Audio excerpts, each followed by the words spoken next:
Deixa eu te agradecer primeiramente pela tua disponibilidade de tempo, né, pela tua disponibilidade de conhecimento nesse momento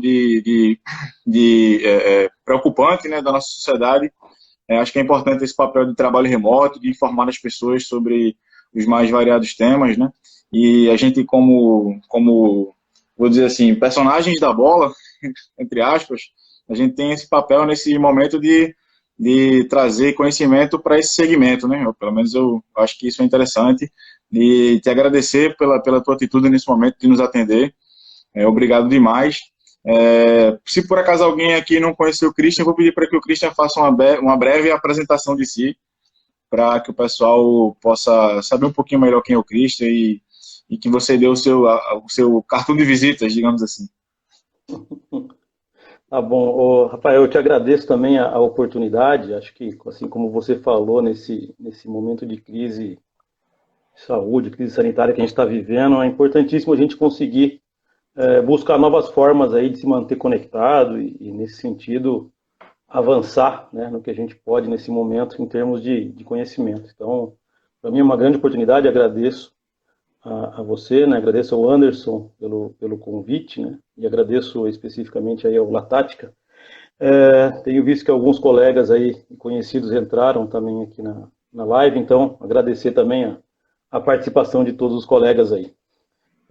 Rapidamente, né, acho que só para não gastar muito tempo, só para que vocês entendam da onde, da onde eu vim especificamente, né, eu sou um professor de educação física, me formei em educação física na Unicamp, em Campinas, me formei em 2002.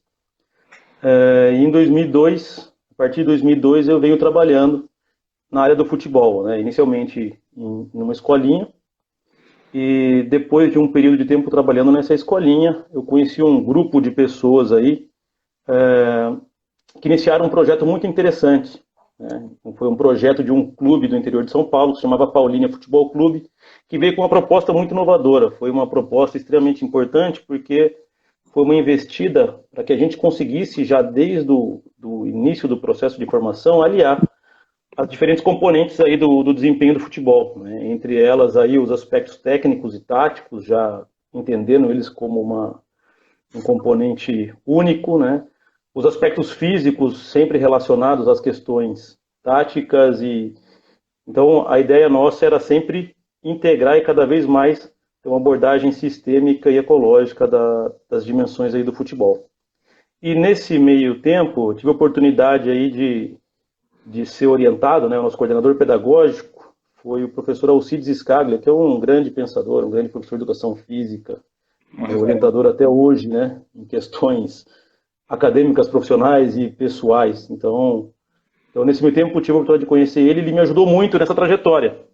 Até porque ele abriu a minha cabeça especificamente a esse assunto da live de hoje, que seria a ligação entre os aspectos táticos e físicos, né? Então, nesse ambiente, eu consegui aprimorar muitos conhecimentos, consegui experimentar muitas coisas. Trabalhei com um grupo de pessoas aí fantástico, entre elas o Anderson, né, que me fez o convite para a live. E trabalhamos juntos aí por um período de 10 anos, praticamente aprofundando esses conhecimentos. Em seguida, esse período, voltei para a área acadêmica, né, após 10 anos aí de trabalho de campo.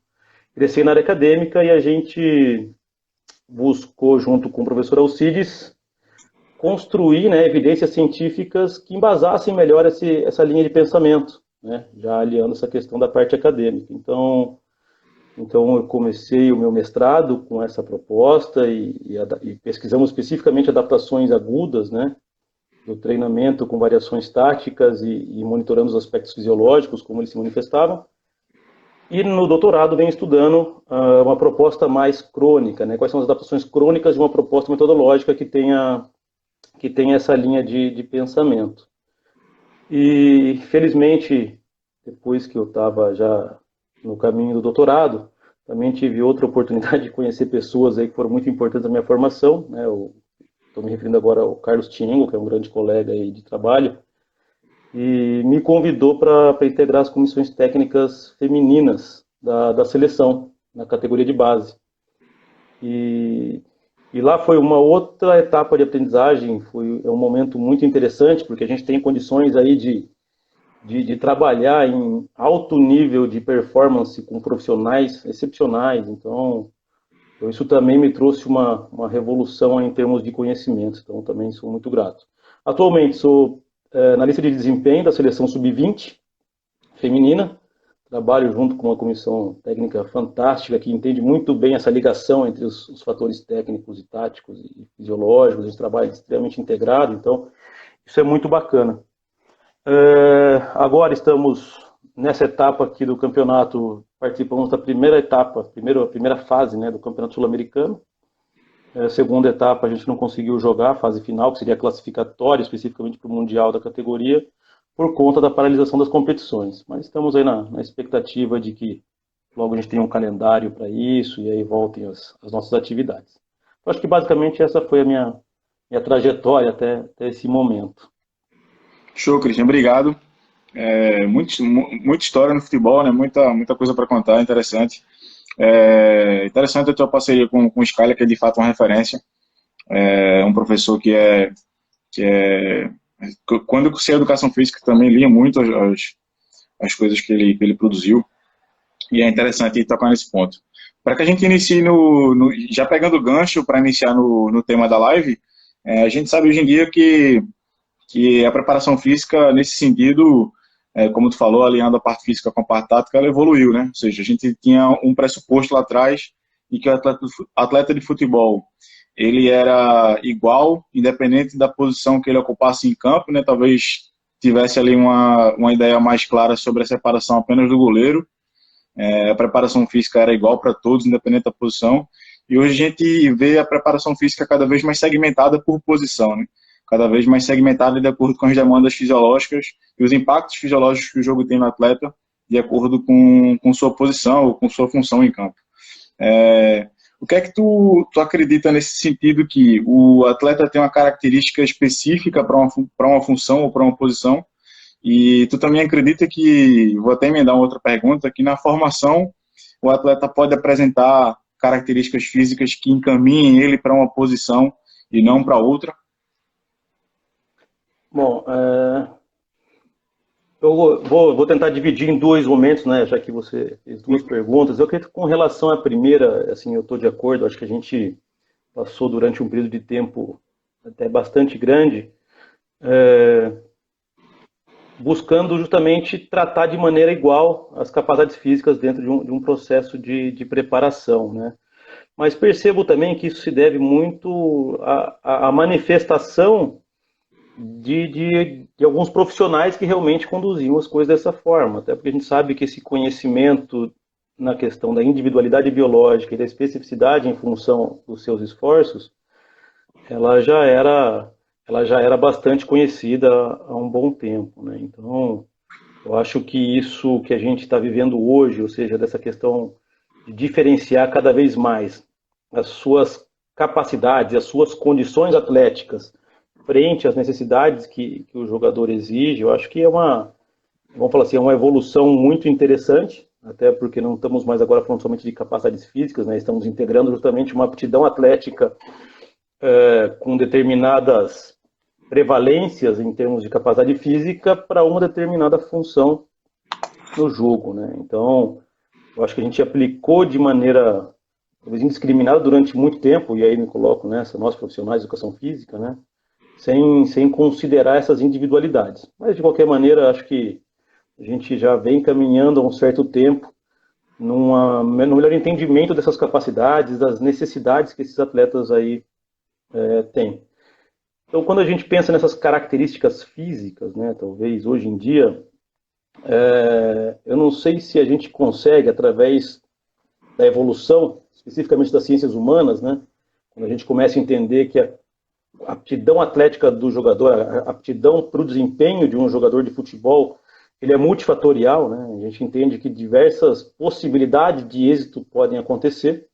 Existem características muito marcantes em atletas que usam bem valências físicas como força explosiva, força rápida, sprints em velocidade máxima, enquanto que outros talvez que possam ter limitantes, né, em termos dessas capacidades, conseguem usar de recursos técnicos e habilidades cognitivas muito apuradas para conseguir o êxito. Então, eu entendo que essa condição que se apresenta hoje para a gente determinar uma característica física, ela é bastante complexa. Isso a gente precisa, isso talvez seja uma opinião pessoal, mas a gente precisa identificar muito bem qual que é, vamos falar assim, a característica histórica, social, cultural do ambiente no qual a gente está inserido, né, para pensar numa característica de jogo. A gente sabe hoje em dia que existem muitas condicionantes para saber a forma como uma equipe joga, né? E aqui até dentro do Brasil a gente consegue perceber, todo mundo sabe, por exemplo, que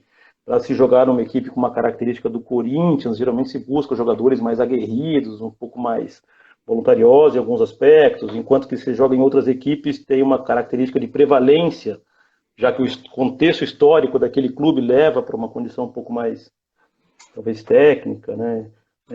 Existem vários estudos sobre o futebol sul-americano e sobre o futebol a nível europeu, quais são suas características. Então, acho que a característica física ela é muito determinante em função do seu contexto, né? O ambiente sociocultural que engloba isso. Mais especificamente, vou aproveitar o exemplo que eu tenho estudado mais recente, que é com relação ao futebol feminino. A gente fez um estudo bem interessante para saber quais são as características físicas, né, as características físicas das diversas escolas que a gente pode enfrentar a nível mundial. Então, estudamos os asiáticos, estudamos os norte-americanos, estudamos as norte-americanas, desculpem, estudamos as características europeias de jogo e as sul-americanas, para que a gente tentasse entender um pouquinho como se manifestava.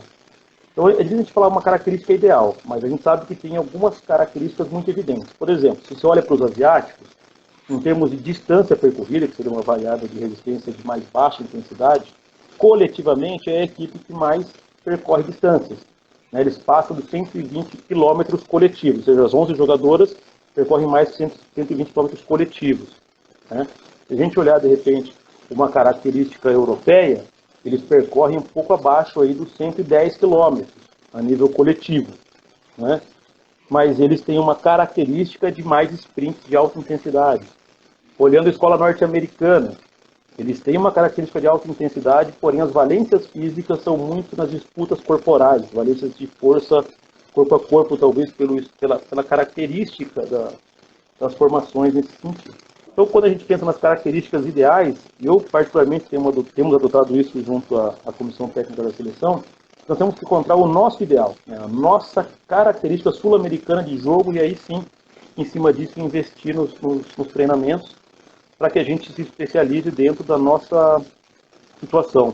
Então, essa talvez responderia a primeira questão. Eu acho que a característica ideal ela é muito variável e a gente tem que fazer realmente uma análise do contexto onde a gente está inserido para escolher o caminho que a gente vai seguir. Isso seria uma coisa muito importante. E me desculpe, me esqueci da segunda pergunta.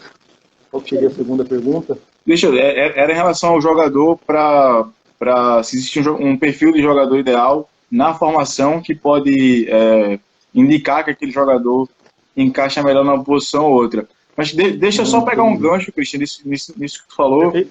Falou sobre mapear determinados indicadores que vão caracterizar uma equipe de acordo com a sua cultura, né? Indicadores físicos, fisiológicos, de acordo com a sua cultura.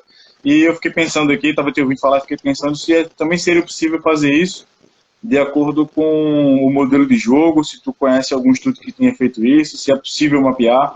Imagina aqui, por exemplo, uma equipe que joga em bloco baixo e busca a transição mais vezes no jogo, né, que está datadamente conhecido como equipe reativa. Isso pode levar a um estresse oxidativo maior, ou pode levar a um nível de CK maior, não sei. Se existe como fazer correlação de indicadores fisiológicos e modelo de jogo. Sim, acredito que a gente deve ter essa preocupação, sim. Particularmente na comissão em que trabalhamos, a gente tem essa preocupação e ela é muito evidente, porque a gente tem que considerar que a performance ela vai vir de diversos fatores que compõem as etapas de preparação, né? E aí, nesse meio tempo, vai entrar desde as questões cognitivas, quando a gente pensa em modelo de jogo, mas vai entrar justamente a aptidão atlética das atletas ou dos jogadores que estiverem envolvidos. A gente tem algumas condições e talvez a aptidão atlética não esteja adequada para aquele momento, ou precise de mais tempo de desenvolvimento, alguma coisa nesse sentido.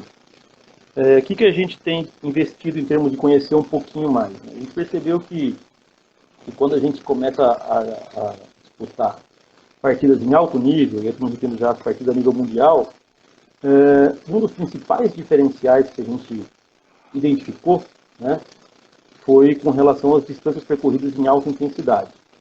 E eu estou me referindo acima dos 20 km por hora. Né? Essa foi o que diferenciou talvez partidas de nível moderado para as exigências de uma partida a nível mundial. E não estou nem dizendo que são partidas que a gente poderia levar vantagem, mas para ser competitiva era necessário que houvesse uma distância, um mínimo de uma distância percorrida em alta intensidade. Mas não é só isso que basta, né? A gente tem que saber como que foi percorrida essa distância. Porque se a gente quer atrelar um modelo de jogo, tem que saber aonde aconteceram determinados sprints, como eles foram realizados, se eles foram para avançar no campo ou se eles foram para retornar no campo. Então, se eu tenho, por exemplo, uma condição de trabalhar numa equipe reativa, como você colocou, espera-se que quando a gente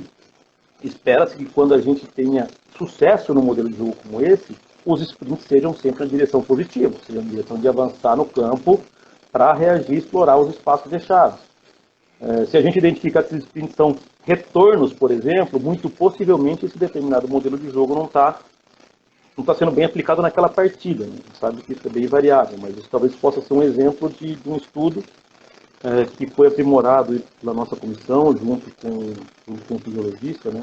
Hoje é o professor Rodrigo Manda, e antes disso pelo França, e a gente chegou a algumas conclusões muito interessantes para conseguir identificar isso. Né? A gente começou a observar isso não só em jogos, mas em treinamentos, o que facilitou essa transferência para quando a gente precisou dessas exigências numa partida de alto nível. Né? Então, eu acho que o modelo de jogo ele deve ser estudado com toda a profundidade e principalmente ser estudado em vivo, ou seja, em loco, né? Conhecer essas valências dentro da condição de jogo, da condição de partidas oficiais ou da condição de treinamentos que simulem partidas, alguma coisa nesse sentido. Então, eu vejo que o modelo de jogo que hoje em dia, o nível de conhecimento que a gente tem, o nível de tecnologia que a gente tem para ter informações, se a gente não tiver um estudo muito amplo, como esse que você colocou, a gente pode estar deixando alguma lacuna, a gente pode estar perdendo uma grande oportunidade aí de aprimorar essa competência de jogo e consequentemente, a performance, né? Uhum. Seria uma boa ideia. Não sei se foi exatamente isso que você perguntou, mas...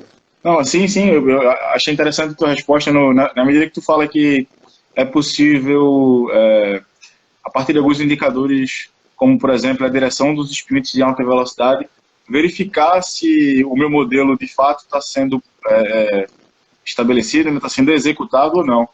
Acho que é interessante esse ponto de vista, né? Ou seja, dependendo do indicador que eu for buscar, eu consigo cruzar com a minha ideia e ter ali não com certeza absoluta, né, óbvio, mas tem um indicador, como o nome já diz, de que a minha equipe está fazendo aquilo que eu espero que ela faça, está, de fato, executando as minhas ideias de jogar no terreno de jogo. Interessante a perspectiva. Sim, a ideia é justamente, desculpa te interromper, mas a ideia é justamente essa. A gente precisa trazer um contexto para o desempenho físico. Né? Ou seja, só falar na metragem em termos de distância percorrida, talvez hoje em dia seja pouco. Né? E trazer esse contexto dá uma qualidade para a informação fantástica para a gente debater o modelo de jogo. Tem sido muito legal as discussões que a gente tem dentro da nossa comissão. Show de bola, show de bola. E agora eu volto naquela questão que eu tinha segurado um pouquinho, que é isso, né? Imagina, você imagina um jovem atleta que quer um dia ingressar no profissional, e ele ali apresenta determinadas capacidades técnicas, juntamente com algumas capacidades físicas, e ainda não tem uma posição-função estabelecida no campo. Se é possível determinar qual uma possível posição-função que ele vai exercer mediante as capacidades físicas que ele apresenta. Né? Imagina, um menino que tem mais característica para ser volante do que zagueiro, ser lateral, do que meia, por exemplo. Olha, eu entendo que sim, é possível a gente considerar uma aptidão mais adequada para uma determinada função ou não, mas que ela tem que ser mais abrangente do que só as valências físicas, né? Porque se a gente considerar somente as questões de valências físicas, a gente pode, de repente, negligenciar uma série de outros fatores que podem permitir que o atleta chegue ao sucesso, né? Uhum. Então, isso me preocupa um pouco se a gente considerar isso como taxativo, como um fator determinante para ele poder ou não atuar numa posição, né? Então, isso talvez só eu tenha essa ressalva. Porém, eu acho que sim, acho que em termos de atletas, né, em termos de performance atlética, a gente consegue visualizar que existem algumas características que se adequam melhor para determinadas funções. Hoje em dia, por exemplo, com a maioria das formas com que as equipes jogam, é difícil pensar, por exemplo, né, estou dando um exemplo, pode ser isso, pode ser que isso aconteça de outra forma, mas, por exemplo, de um lateral que não tem a condição de percorrer o corredor lateral em alta intensidade para ir para voltar com toda a frequência necessária que o jogo exige, né, e voltar aos 90 minutos como acontecer. Da mesma maneira, quando a gente olha talvez para volantes hoje em dia, né, que tem uma característica muito específica defensiva, porém a gente sabe que hoje em dia o que se busca são volantes que tenham uma ótima condição para servir como apoio quando tentar entrar no último terço, né, para que aumente uma ocupação ofensiva e assim aumentem as possibilidades de concretização. Então, por exemplo, eu penso que existem valências físicas que são mínimas, né? Eu acho que se eles conseguirem atingir um nível adequado de valências físicas, mas que elas se complementem através de outras valências técnicas e táticas, cognitivas, de tomada de decisão, acho que é possível que se atinja o sucesso. O que eu tenho visto em termos de monitoramento assim, das capacidades físicas, né? Eu tenho a impressão de que uma das que mais sofre, né, dos que mais tem sofrido atualmente pelas características com que se joga, são as ações de alta intensidade. Então, se houvesse uma possibilidade de investir, de novo, não estou dizendo que quem não tem não pode jogar, só para que isso fique muito claro, né?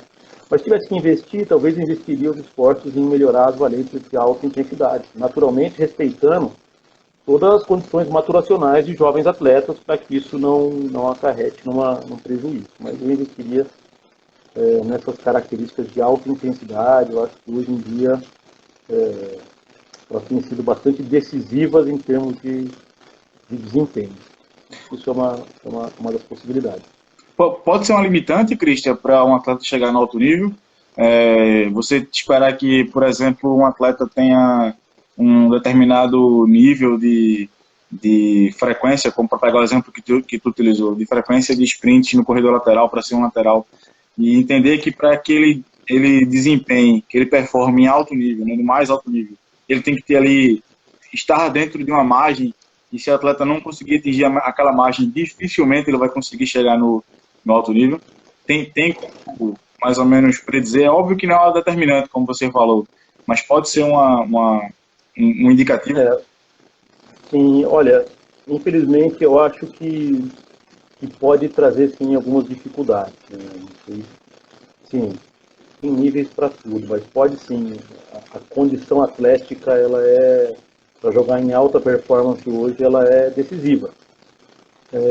E naturalmente isso tem uma tendência a acontecer, né? Porque conforme a gente vê os atletas que começam a de repente chegar numa certa idade, onde o declínio de suas capacidades começa a aparecer, né? E por exemplo, talvez especificamente a alta intensidade seja uma das mais cruéis, seja uma das que aparecem mais precocemente enquanto a idade avança, e a gente vê que os jogadores com idade mais avançada começam a ter cada vez mais dificuldade.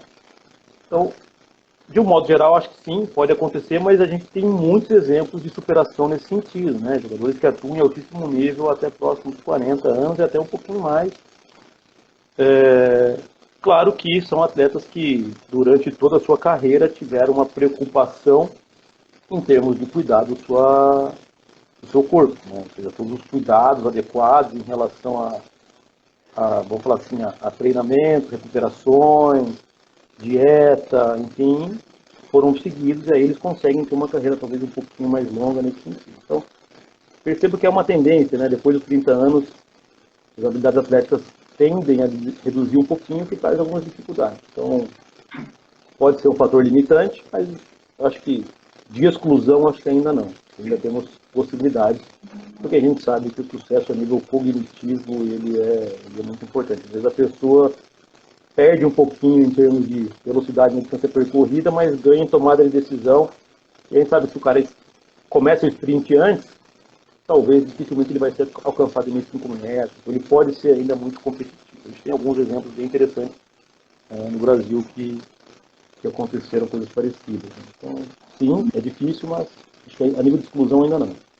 E ter ouvido falar, eu também lembrei de uma situação muito particular, né? Que muitas vezes esses indicadores podem mudar, né? Então é difícil você determinar a vida útil de um atleta num indicador que ele é válido hoje, se daqui a 5, 7 anos, enquanto o atleta ainda vai estar atuando, aquele indicador não ser mais um indicador padrão ouro, né, digamos assim. Eu falo que é um depoimento particular porque eu tentei ser atleta, fiz raiva, né? Tentei não, fiz raiva. E aí, eu me lembro muito que na época, um dos preditores principais era a velocidade na distância de 1 quilômetro, né, de sprint de 1 quilômetro. E eu percebo que cada vez menos, pelo menos eu não sei se nos clubes que eu passei não utilizava, mas é um indicador que vem sendo utilizado cada vez menos. E se calhar se eu percebo muito mais métricas para, eu era centroavante, muito mais métricas para sprints curtos, para espaços de força, e cada vez menos essa capacidade anaeróbica lática, digamos assim, né, é levada em consideração. E é interessante como se calhar se eu tivesse sido um pouco mais novo, eu poderia estar encaixado no indicador que eu pudesse desempenhar melhor, né?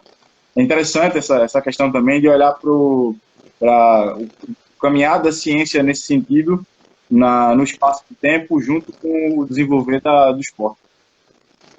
Olha, isso que você falou me fez pensar numa situação que realmente é fundamental, né? A gente me perguntado sobre características em categoria de base, né? E se dentro de um processo de formação a gente deveria observar, e isso poderia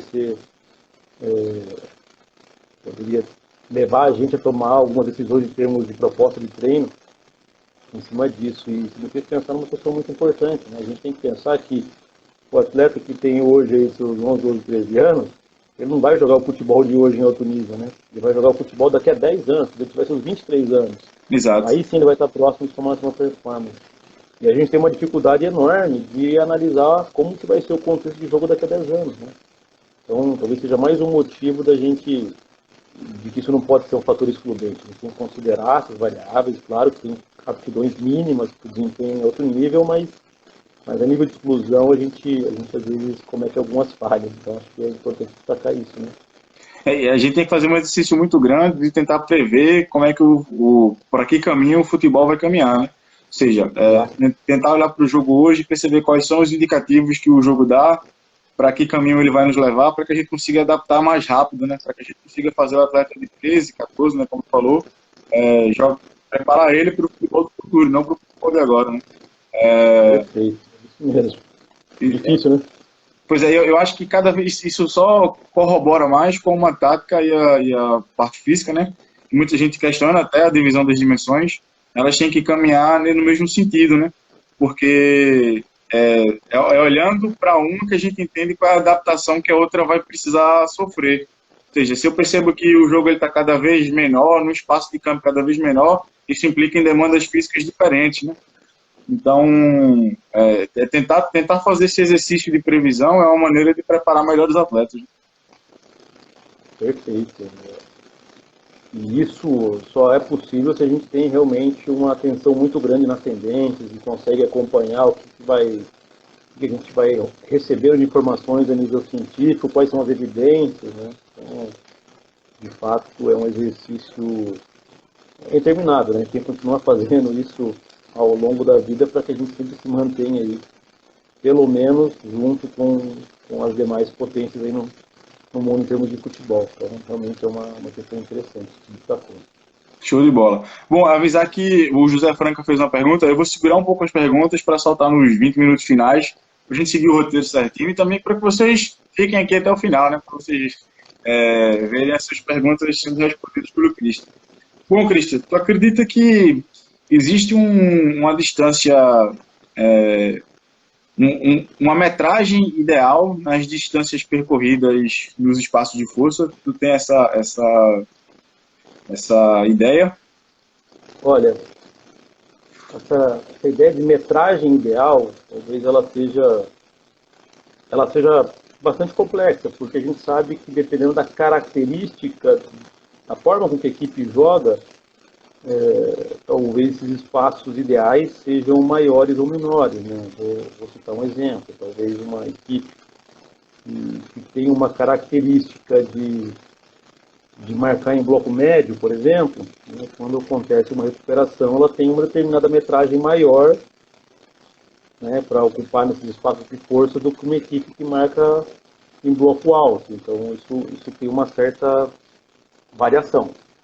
Mas eu acho que dependendo do contexto de jogo, e agora vou me referir aqui aos espaços de força que acontecem talvez dentro do último terço, né, vamos dizer assim, né, o que a gente tem observado é que a vantagem que é criada nesses instantes, eu acho que ela está muito próxima aí dos 5 metros. Não que em 5 metros decida ser jogada.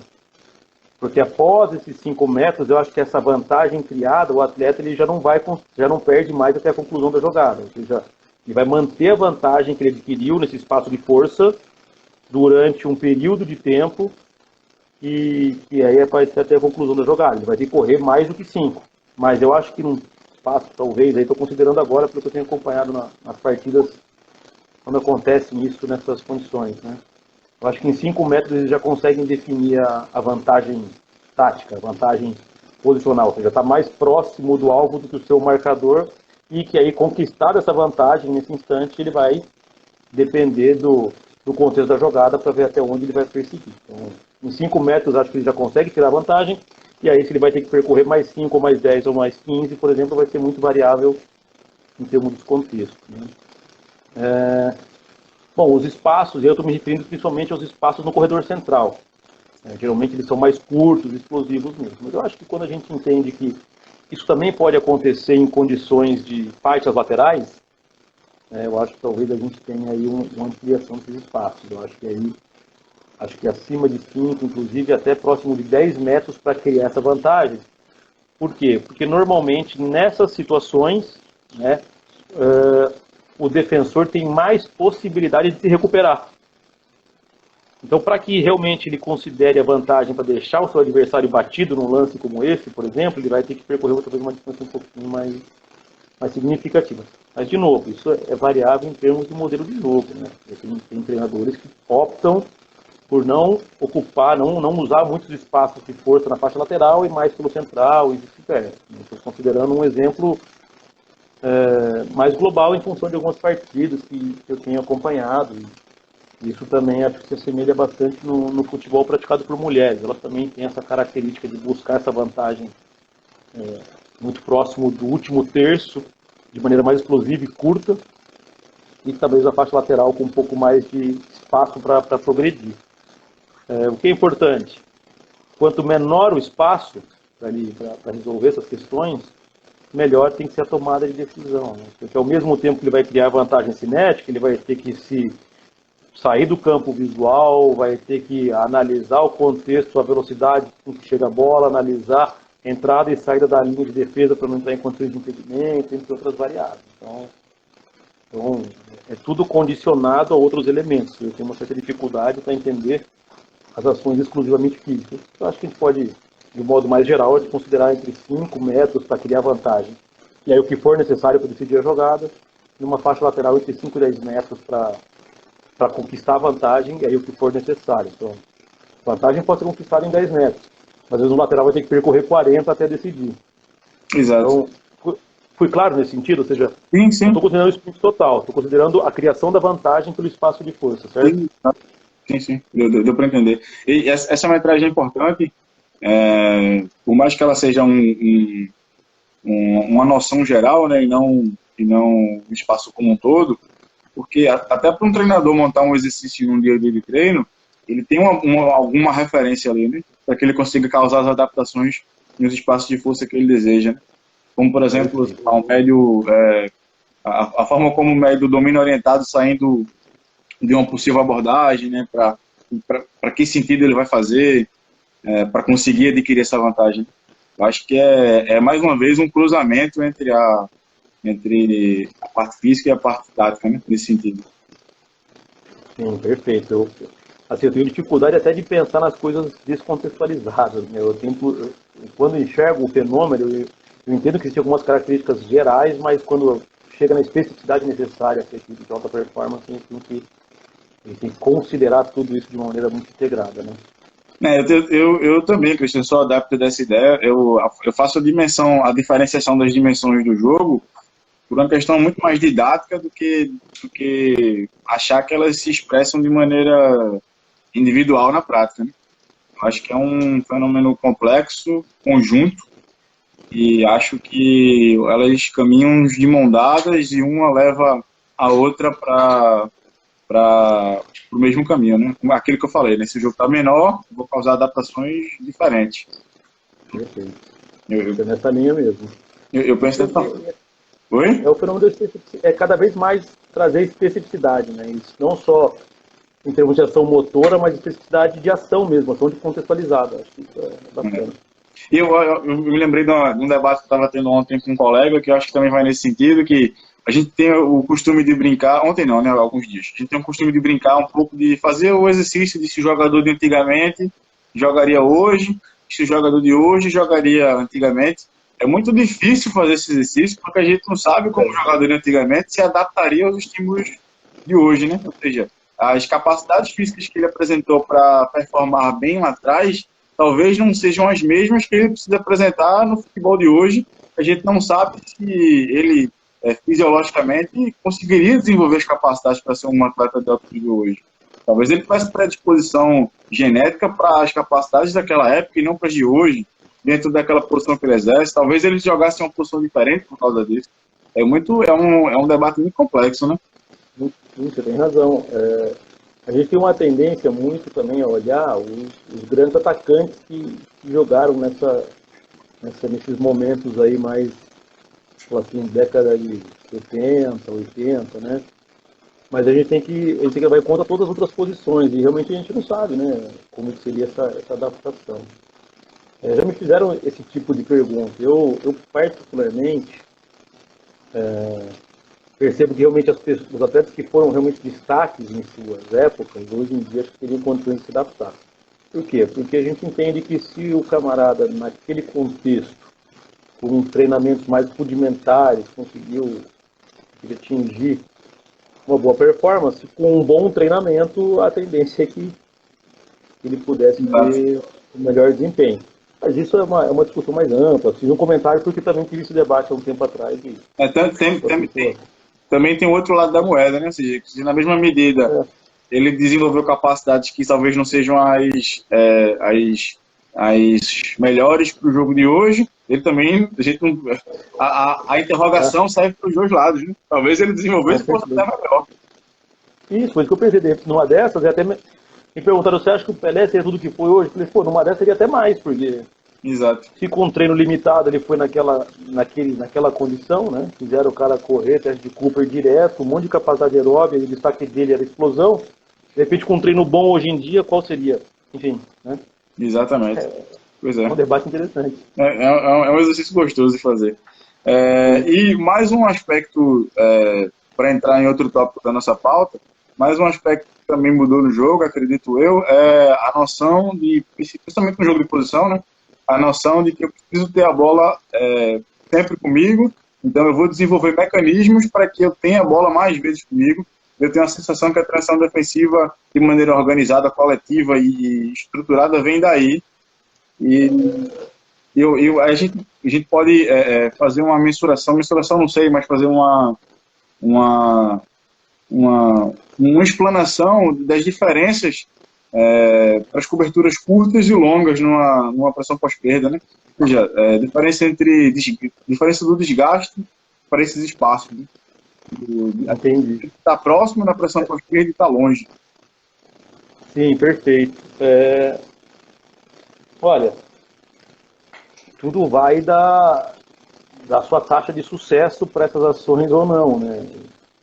Eu acho que, pensando principalmente na questão do desgaste, se a gente consegue ser eficaz nessa ação pós-perda, né, mesmo que momentaneamente a gente esteja sentindo os efeitos da fadiga de uma partida, que é natural, o jogador joga o tempo todo sob a condição de fadiga compensada,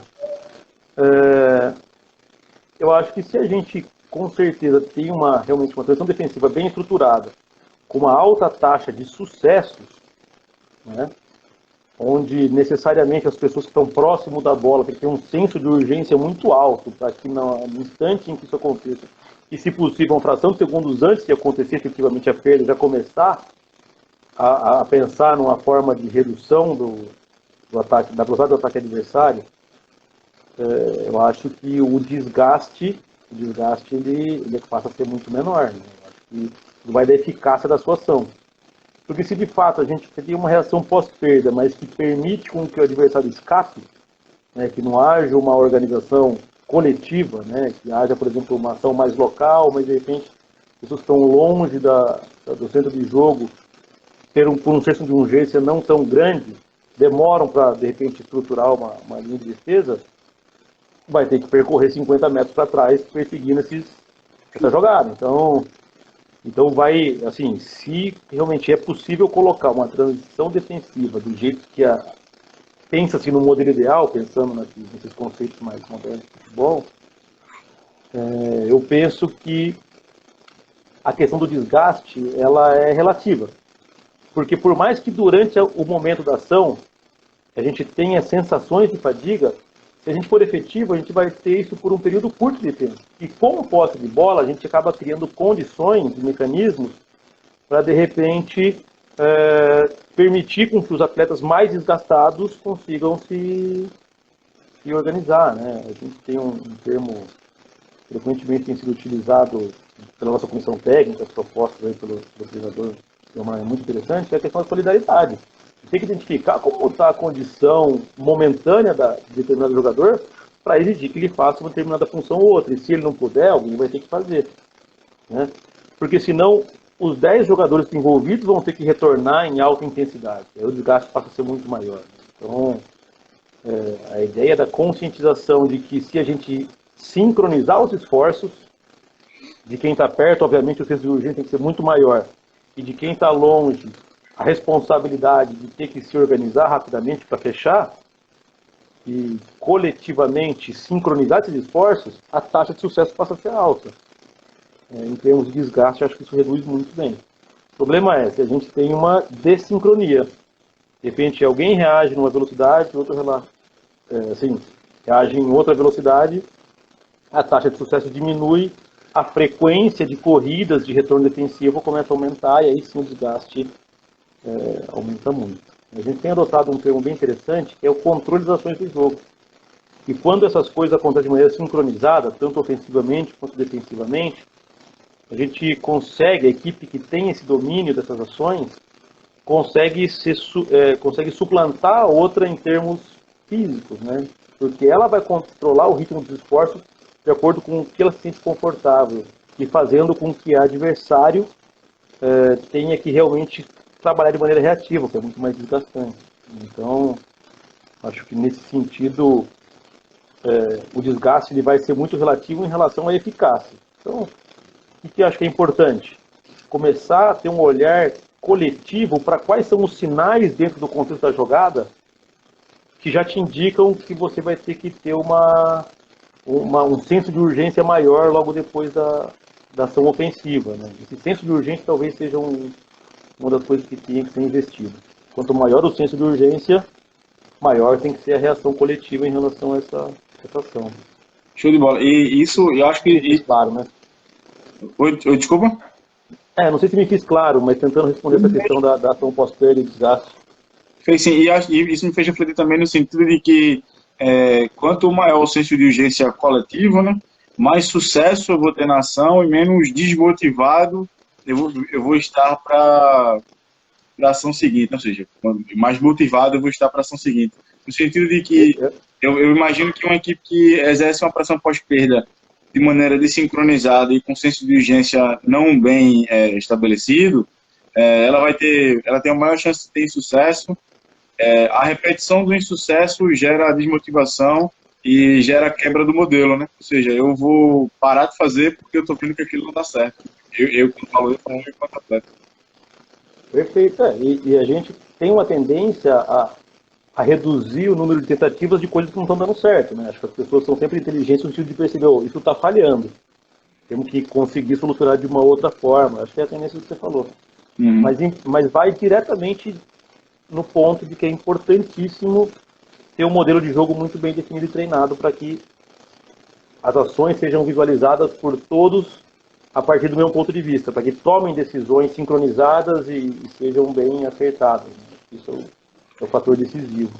E aproveitar que tu falou de sincronia, eu te perguntar, tu acredita que existe alguma altura de bloco que desgaste mais que outra? Ou seja, jogar em bloco baixo desgasta menos do que jogar em bloco alto pressionante, por exemplo? Porque essa é uma máxima que tem no futebol aí. Vamos baixar para descansar, né? Por exemplo, né? Entre outros. Sim, olha, eu acho que pode ser uma questão, vamos falar assim, de novo, é relativa, porque de repente você marcar em bloco alto, Pois é. tem alguns jogadores que vão ter um grau de exigência maior, que são os que estão de repente naquele momento talvez mais próximos da bola. Se você marcar em bloco alto, por exemplo, com basicamente aí os 10 jogadores quase que no campo de ataque, um exemplo disso, é fundamental que você tenha atacantes e meias atacantes, enfim, extremos que vão ter que realmente se doar na marcação de uma maneira muito mais aguerrida, né? Porque eles vão estar mais próximos da bola, as ações ali vão estar sempre mais próximos da bola. Eu acho que isso pode trazer algum desgaste especificamente pelo contexto. Talvez um retorno defensivo te permita uma pausa de respiro em determinado momento, né? E faz com que você talvez tenha uma maior facilidade em organizar um sistema defensivo, um bloco mais compacto, e talvez por isso possa ter algum tipo de recuperação. Agora, de novo, se você marcar em bloco alto, mas tiver sucesso na recuperação, tá intimamente ligado a isso. Se funcionar, é melhor do que voltar todo mundo. Você vai percorrer mais distância, né? Exato. Você vai percorrer menos distância, mas as distâncias que você percorre são de alta intensidade. Então, pois é. Eu acho que é relativo, né? Pois é, o Anderson faz uma pergunta também que pode ser colocada nesse contexto, que ele faz um comentário, né, muito interessante, e pergunta se o extremo fez uma ação de transição defensiva, podemos dizer que fixar o oponente na organização ofensiva seria uma pausa ativa para atacar novamente? Eu só não entendi o termo que ele quis dizer sobre fixar um oponente. Mas se eu entendi o que ele está querendo colocar para nós aqui, ele está dizendo que talvez essa pausa ativa seria, de repente, escolher uma outra opção, outro atleta que não fez essa ação de transição agora, que provocou um desgaste, para ocupar esse espaço, né? E aí essa pessoa especificamente que tem momentaneamente necessidade de recuperação, né, que é a característica do esforço intermitente, a gente faz alta intensidade, mas necessariamente temos que nos recuperar em algum momento, para permitir com que determinado atleta se recupere. Eu acho que é nessa linha, tentando responder a pergunta do Anderson. Então podemos relativamente considerar que sim, né, é uma pausa ativa. Sim, assim, a pessoa não está fora do jogo, né? Ela está participando, mas talvez em um contexto que não lhe exija imediatamente uma nova ação de alta intensidade. A mesma pessoa, né? Exato. Porque isso permite com que haja aí vamos falar assim, em termos coletivos, pelo princípio da solidariedade, a equipe consegue compensar justamente a necessidade individual de um atleta para se recuperar, esse tipo de coisa. Então, eu acho que sim. Acho que é possível pensar numa pausa ativa durante uma ação de organização ofensiva, pensando nessa ideia que o Anderson colocou. Show de bola. Eu vou fazer uma pergunta que o José Francis já tinha feito no início da live. Quem quiser fazer pergunta, pessoal, acho que dá tempo de fazer essa e mais uma. Ele diz aqui, essa capacidade de exercer essas ações de alta intensidade, você atribui ao genótipo ou ao fenótipo? Obrigado pela pergunta, França. O José França, ele é nosso fisiologista e, e ele agora está trabalhando no Ferroviária.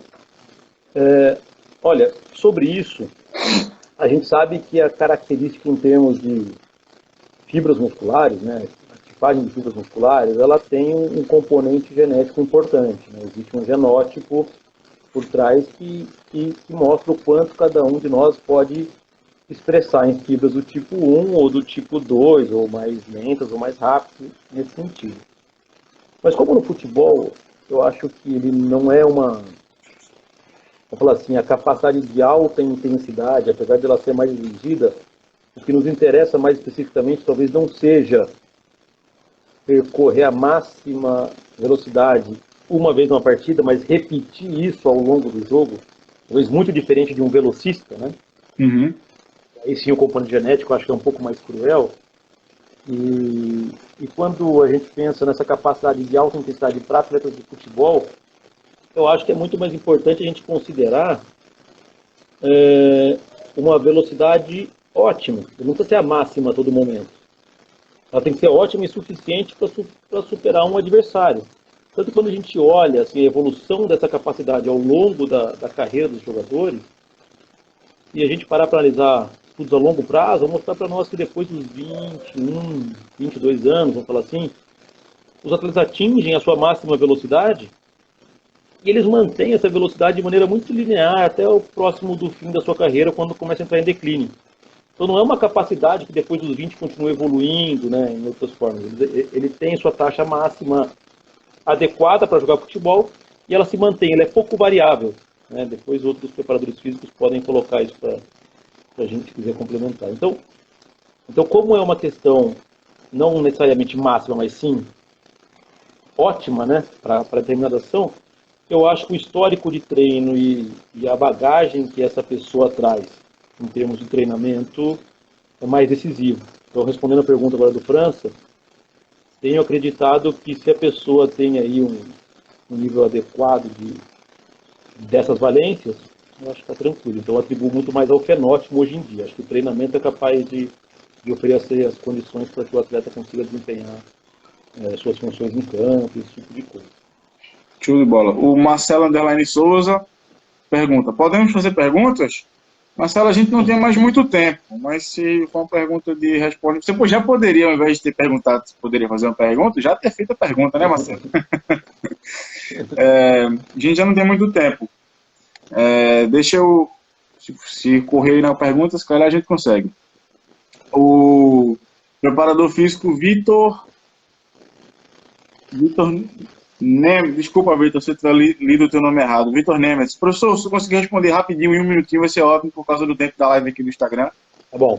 Professor Christian, o senhor entende que a preparação física deve ser alinhada ao modelo de jogo?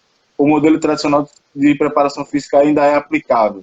Acho que a gente falou um pouco sobre isso, né, sobre ser alinhado ao modelo de jogo. Acho que se calhar a segunda parte da pergunta faz mais sentido, né? Se o modelo da preparação física tradicional ainda é aplicável. Olha, eu acho que ela ainda acontece. Eu acho que tem pessoas ainda que, pelo seu contexto, onde trabalham, ainda preferem trabalhar nessa linha. Talvez uma opinião pessoal minha seja que cada vez menos ela vai deixar de ser aplicada, porque a gente tem visto cada vez mais propostas de treinamento que são um pouco mais aplicáveis no atual contexto nosso, né? Com a atual exigência de um treinador, enfim. Então, acho que ela ainda acontece, mas acho que ela está caindo em desuso. Tentando responder rapidamente a pergunta do Vitor Neme. Show de bola, professor. Bom, professor, a gente está entrando na parte final da live, só tem mais 2 minutos e alguns segundos. A gente sempre pede para os convidados deixarem uma indicação de literatura. Eu sempre também peço para deixar um jogador que lhe marcou. Então, vou pedir essas duas perguntas, essas duas respostas. Uma indicação de literatura para o pessoal e algum jogador que tenha marcado a sua trajetória. Tá, particularmente, eu acho que mais recentemente, uma indicação de literatura interessante, eu acho que poderia ser...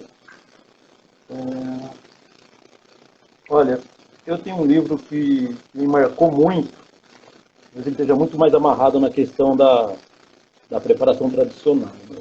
Ele é bem interessante. E foi o livro do Werneck, o Futebol Total. Então, esse foi uma que me ajudou muito para entender as valências físicas e posteriormente conseguir aplicá-las em contexto de jogo. E um jogador que me marcou, talvez pela minha geração, eu acho que foi o Ronaldo Fenômeno. Ele, na sua época áurea, ele começou a inovar muito na sua condição de jogo. Para mim foi um exemplo fantástico.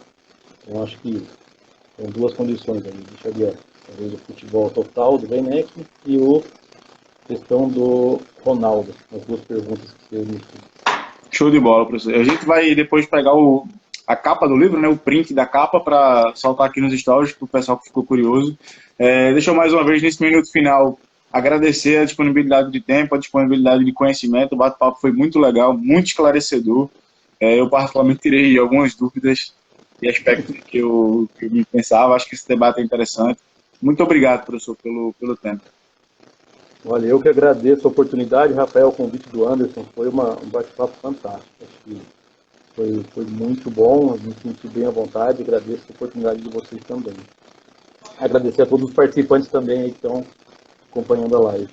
Beleza. Lembrar os participantes nesses 15 segundinhos finais que a live depois fica disponível aqui 24 horas e depois ela vai para o nosso canal no YouTube.